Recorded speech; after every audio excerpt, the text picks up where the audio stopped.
Good morning. This is November the 2nd, 2021. I'm in my family room here, and I thought I'd like to record an old hymn that I've enjoyed over the years. I was reading a little bit about the history of it. And the song is a reminder that God's providence is with us even in our difficult moments. There are moments when we feel like God has abandoned us, and we still need to know that God is still with us as we go through these difficult times. The author of this song, George A. Young, was a rural preacher and carpenter who humbly served the Lord on the meager salary. However, instead of complaining about his situation, George Young and his family served the Lord as a loyal servant. The preacher, through their meager salary and resources, eventually managed to construct a house on their own. They were happy to have their own house, just like all of us. Unfortunately, while Young was away holding meetings in another area, some very bad people decided to make life difficult for this humble servant of God, and they burnt the house down to the ashes. Instead of complaining and blaming God for and not preventing this misfortune, George Young never lost his faith in the Lord. And it is out of this tragedy that he wrote this hymn that continues to bless us to this day. This hymn was written in 1903, titled God Leads Us Along.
Some through the water, some through the flood, some through the fire, but all through the blood. Some through great sorrow, but God gives a song in the night season and all the day long. In shady green pastures, so rich and so sweet, God leads his dear children along.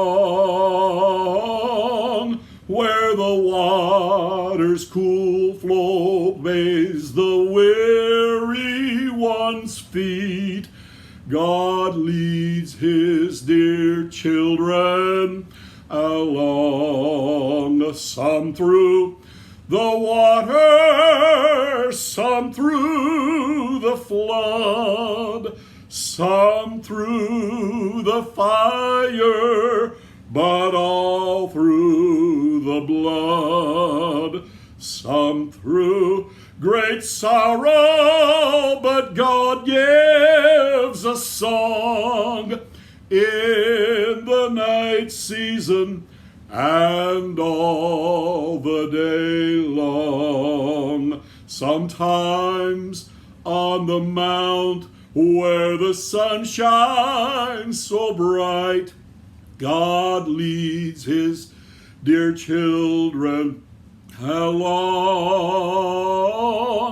Sometimes in the valley, in darkest of night, God leads his dear children along. long. Some through the water, some through the flood, some through the fire, but all through the blood. Some through great sorrow, but God gives a song in the night season and all the day long.